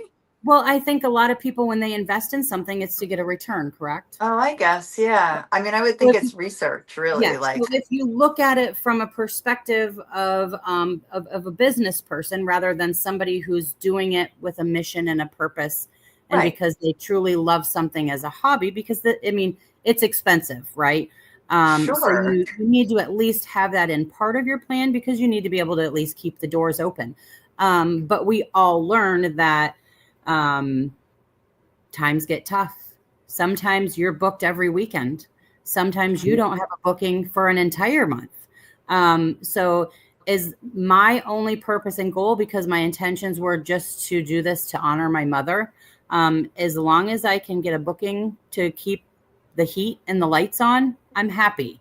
But it's definitely something you can't rely on for a job or a career, because it's always costing money, especially if you're trying to historically restore a property. Every little bit that you bring in, you have to put back in so that this amazing place can stay standing. Sure. That's so expensive too. Absolutely. More so than that you would think, be my number one thing. Like, have true intention for the paranormal, and don't do it to get rich, for sure. Right. And I love what you said about you investigating first. I mean, like, you really have to be your own customer before you can have customers. Does that make sense? Like, well, and because again, back to the intent of it, like, we were only doing this because my mother always wanted to own a haunted location. Okay. So if it's not haunted, then we're not really honoring her to the full potential that we intended. So the intent isn't there. The trueness behind the mission isn't there. And in my opinion, if all of those things don't fall into line, you're leaving room to be unsuccessful rather than successful. Yeah, or disappointed if at that the makes very sense. least. Yeah, if that makes sense. Because like I said at the very start of this podcast, like I struggle on a daily basis with people really truly believing that my intentions are true and honest. Because there's not many people left in the world like that. So when somebody does come across and they're saying, you know, I want to help everybody and I support everybody and your battle is not my battle, because let's be real, there's a lot of drama in this field I never knew existed. And I just love everybody. I don't your issue is your issue. Your issue is your issue. I'm going to love everybody unless you directly hurt me intentionally. There's no room for any of that. And a lot of people have a hard time with that because, I mean, even if you're my family and somebody wrongs you, you're my family. I love you to pieces, but same. I'm not picking sides. I'm still loving everybody the same. And a lot of people have a hard time believing that. No, it's true. Or also being that way. Like I would never expect somebody to not deal with somebody because I have an issue with somebody. Like, so I think that's been the biggest challenge for me lately. But other than that, I have no complaints. And I know I can't change the world and make everybody, you know, pay it forward and be kind. And that's impossible, right? No, but you can do it. Well, and I'm not perfect. And you can hold on to that. Yes, but I'm going to keep trying every day. And even through my own trip ups and my own mistakes, like I'm going to learn from them and I'm going to try to do even better. So that's where I'm at. We feel the same way. I'm speaking for you, Anthony. No, we do. We feel the same way. And I'm like you in that I love you even if you don't love me. I still love you because I have love in me, you know, kind of thing. Not to get all, you know, I don't know.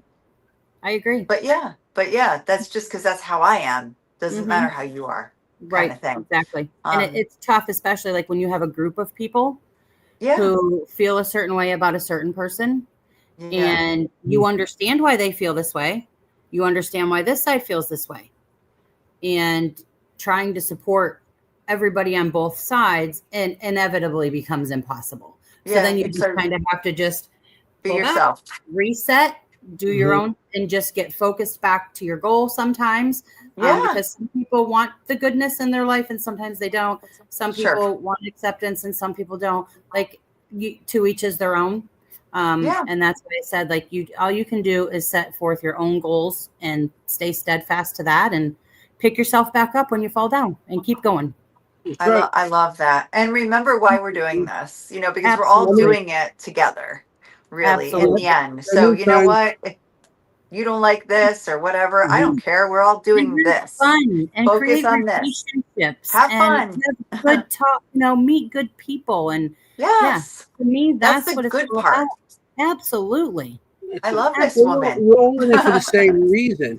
I mean, the drama is the drama. It's just try to stay out of it. I mean, you could get caught up in it. It's very easy. I mean, you don't have to be doing anything to get caught up in it. No, you really don't. You really don't. No. You know, you just sit back and you're like, what just happened? And, exactly. It's tough. Like people go and then they don't want to be with it. It's like, okay, fine. And it's like, I'm not in it to, you know, I'm in it to, you know, be like, you know, I give everybody a chance. And how many times I had to start over because you have to cut people out because people are just don't want to, you know, cooperate or they just they love the drama and you don't want to be part of that drama. And like the Blue Bodie, my friend Bodie, she tells me all the time, you know, because I always wonder, like, why does this bother me so much? Like, why, if somebody doesn't believe my intention, why does that bother me so much? And she's like, it's because you're a squishy Pisces. Like, this is just who you were born to be. And, you know, you just want to love and accept everybody, and you want them to feel that with you as well. And that's just not how the world works. So that's why it affects me personally. When somebody gets upset with me because I'm not agreeing with what they're putting out there, it's like, we can agree to disagree. That's okay. I still love everybody. Yep. Same. I'm a squishy Cancer. Yeah. Oh yeah. Squishy. She reminds me every day of my life. Oh, it's just because you're so squishy. I always say a Pisces is a good Cancer. I'm a Cancer, and I always say Pisces is like a Cancer, but better, but good. Like no moodiness. It's the squishiness that Pisces is an evolved Cancer, I say. For sure. No, but I totally relate to you. I relate. Mm-hmm. I'm sure Anthony's like, she sounds just like Jennie. There's a question up here about, we did put this, it was put up there about something with food. If you EVPs, let me see. Oh, I saw that. It said, do you ever ask spirit what their favorite food is? We do all the time. I love that question. Yeah, our good friend Amy, her go-to every single investigation, she asks spirit if they like fried chicken every single time. Oh, I love that. I always say, what time is dinner? That's much better though. I gotta try that. That's a good one. Yeah, we always ask do you like fried chicken? What time is dinner? Well, because I mean it. What time is dinner? I'm like, I'm probably hungry. I'm probably hungry when I ask it. Well, you kind of feel the grass and get hungry, so. No, I'm like, what time is dinner? We have to break a chop. Time for a snack. No, but that's a better question. I love it. Or my favorite thing, I love pickles.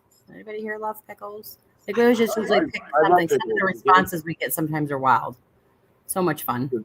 That's a great idea to be so specific like that. That's so good. Yeah. And I try not to do the yes or no, but I get like on Phasma, like pickles or fried chicken. Like you get weird stuff. So then you're like, they do like fried chicken. I love it. I think I would say what do you eat with it or something? What would you eat with fried chicken? Just because I don't like to do yes or no on my recorders, because I just feel like any noise people think, oh, that's a no, or that's a yeah, that's a yeah. Yeah. Because sometimes it's like, so I tried.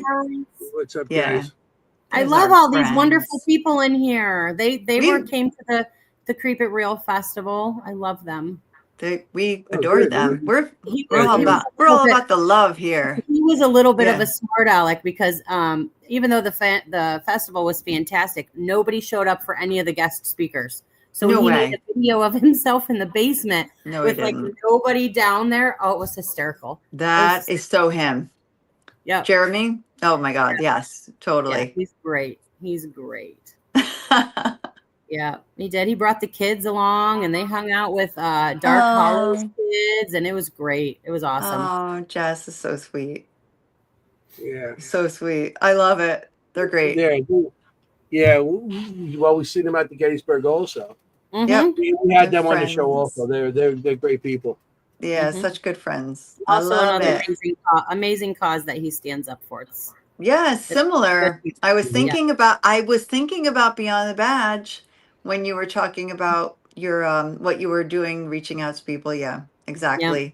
And the possible roundtable or whatever you decide to do. Yeah. In the beginning, we hope you come back, Jeremy, for sure. Because I'm sure they could, definitely give you some input there. Oh, 100%. On that subject, because they support Survive First. So same idea. Absolutely. Same idea. We all have to live another day, survive another day. I'm sure they would agree that there. Yeah. So. Or the most famous thing that he says that I love the most is that it's okay to not be okay. Yeah. Mm-hmm. Very, very true. And that is very true. Very true. Very true. Yeah. So Adam's in Texas, so absolutely, Adam. We would love to have all of you. We everybody's welcome. Everybody. We'd love to have everybody up there. Experience someplace. Definitely going to have to get a trip. I'm over here in Queens. How far are you from the Poconos? Oh, not far. 3 hours. Okay. I got a place in the Poconos. I can sleep there and then drive to you. Ooh. He has a place in the Poconos. Yes, he does. Mm-hmm. I've been there. Fancy. It's in one of those communities, but it's very nice. It's fun. It's very nice. I went to his birthday party there. That's an amazing area. Yeah, but it's only like 3 hours from me too, I believe. I'm in the middle of New Jersey, but on the western central side. Okay. So not western, but central, but not on the coast. It's So not- The west Yeah. end would be the hats and the boots and the horses and stuff like that. I like breaking a child. he does. My house, He really does. Everything I Yeah. say. I wish I wasn't on my phone. I wish my Enjoy. computer didn't. Thanks for coming in, Jeremy. Thank you, Going to hang with Jeremy. the witches. They're so nice to come say hi every time. It means the world. Anyway, so how does one, I'm getting a little ahead of myself here, but how does one make reservations at the Doss House? So the most popular way recently has just been sending us a message on our Facebook page, the Doss House of Loretto. Okay. We also have a website, the Doss House. I think it's the Doss House of Loretto-pa.com. You can find all types of information in regards to the house, what we're doing, why the house exists, information that other teams have reported, all kinds of things on there. Nice. That's my daughter's been working on that. So we just recently got information up for of every room in the house and what people have reported in each space. Bodie did an aura reading of the house for us. So we have that on there. Like she describes, what the colors mean at different times of the day, which is incredible because she's an aura artist. I can't remember what it's called, something kinesis or something that she sees colors. I don't really remember. So that's on there. And then again, everything about mom and unique. And then obviously TikTok, Instagram. We're just now trying to build up our YouTube channel. So that's new. I'm learning how to do all of that silly stuff. But yeah, basically we're just about everywhere. I love it. Okay. Yeah, We just only because we like to spread info on our Facebook page about our guests. So if you want to book it, you can send an email direct to the Doss House 278@gmail.com. Okay. Yeah. Well, we might be doing that soon. Well, we will be doing that soon. By next year, we're going to start venturing more out. Yeah. You do it all year. Is there any time that you're closed? Do you close? All day, every day. The Seekers Chronicles, we did, we just get together with a bunch of people that we know. We did the Shanley. Now we're going to be doing the Hoover House. So we're going to, a Seekers event. That would be great. We would love to have you guys. Absolutely. June 20th. No, I'm kidding. Keep it I'm real. giving him a hard time. He'll be home with his wife and I'll be out there. We'll be out here eating cake. Yeah. Yeah. You'll be sorry. Always without me. Yeah. You'll be sorry. Yeah. You'll have FOMO. Adam said, how close are we to Gettysburg? We're only about 2 hours and 15 minutes from Gettysburg. Yeah. Yeah. You're 2 hours. Yeah. I'm 5 hours, 4.5 hours, 5 hours. Well, and what's awesome about this area is there's 4 locations, all within about 15 minutes of each other. So you have the Doss House in Loretto. You have the Old Stone Ebensburg Jail that is open for investigations. You have the Crescent Sanatorium that will be back open after haunt season, I believe. Yeah. And then you have the Nanny Glow Theater. Awesome old time theater. It's in Nanny Glow, Pennsylvania. Definitely check it out. Dark Hollow Paranormal is who runs that with the Historical Society of Nanny Glow. I don't think I know that one. It's a super neat place. Definitely should check that out if anybody's up here in this area too. And like I said, all 4 of these places are all within about 10 to 15 minutes of each other. That's awesome. Yeah. I mean, but you need a weekend. Like Crescent is massive. It is massive. And you definitely do not. I know you said the cold doesn't bother you, but when you are up freezing. On the Crescent Summit, oh man, you better be freezing. Dressed beyond Eskimo covering. Yep. Yeah, it is very cold up there. Yeah, maybe don't go in December. Yeah, go in the springtime. Yeah, and you can get lost in that place, I'm telling you. You could literally get lost. To so many buildings. So you many need like a search party. Yeah. Like, I feel like Trans-Allegheny, you could get lost, but you'd always just find your way back to center, and there's signs, and you know what I mean? Like, you could make your way back to that central staircase. But Crescent, no, you feel come like out. they'd never find you. Yeah, like you come out of a building and you have you just hope for the best. You don't know where you are.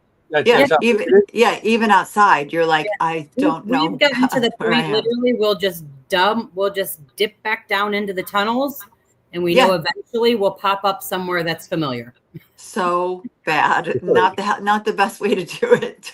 We don't recommend that. No, exactly. I mean, the tunnels are creepy in itself, but yep, that's the last time we were there. That's what we resorted to. We'd pop up, do an investigation, go back in the tunnel, make our way to the next one. Yeah. Oh, wow. Cold it was? Is it cold? Gets really cold there, you say? Crescent. The winter, Crescent gets very cold.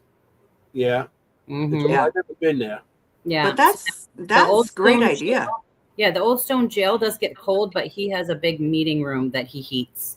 So you can go out, investigate, come back, warm up, go out, investigate, come back, warm up. So, and then I don't think Nanny Glow has heat at all. If I'm being honest, I don't think so. They got a bathroom. Maybe springtime. I think they have a bathroom. No.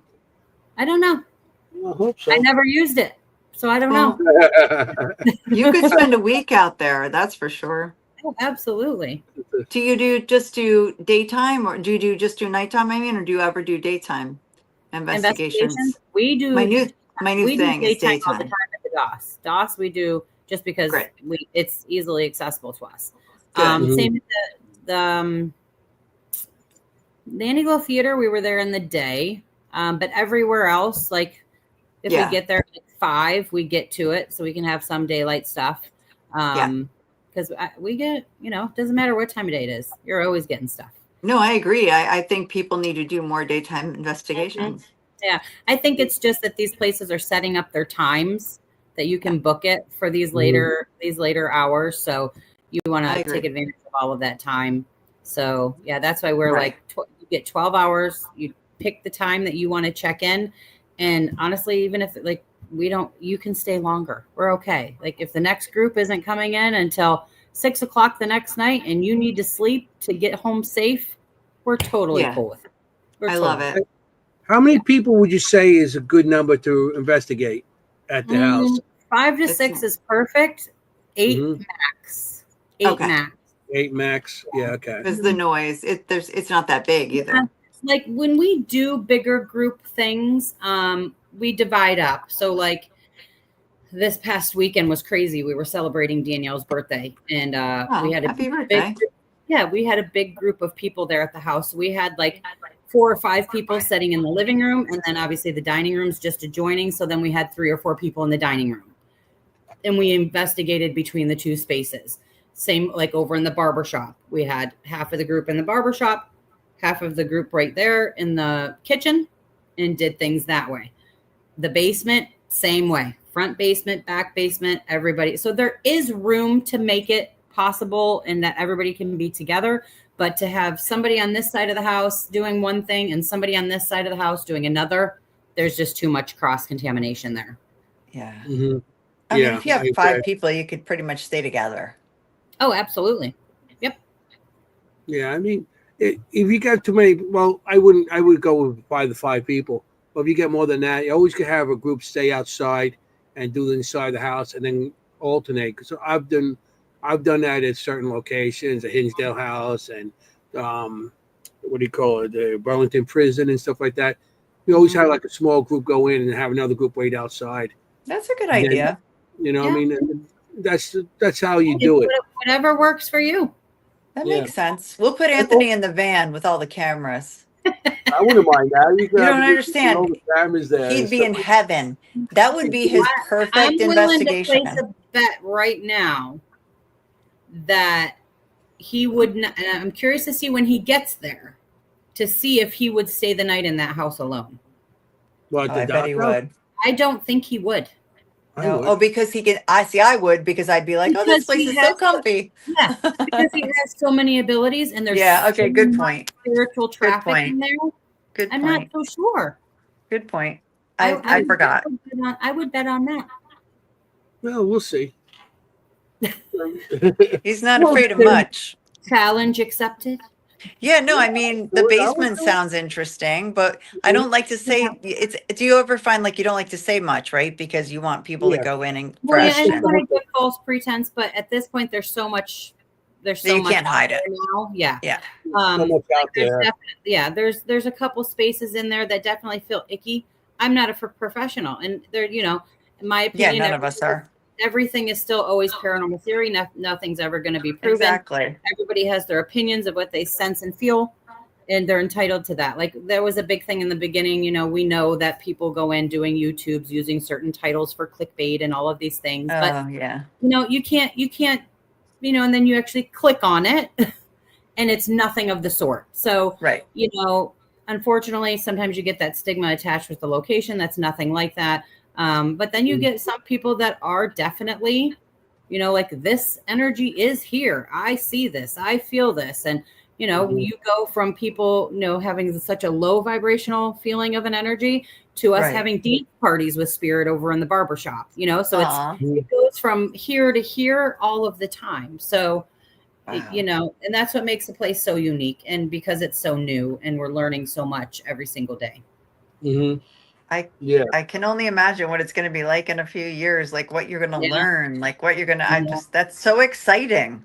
Yeah. Mm-hmm. And finding the documentation. And we found out that Frank, he lives across the street. He was Doss's best friend, and he was the town's historian. He had tried for years to have that building deemed a historical site.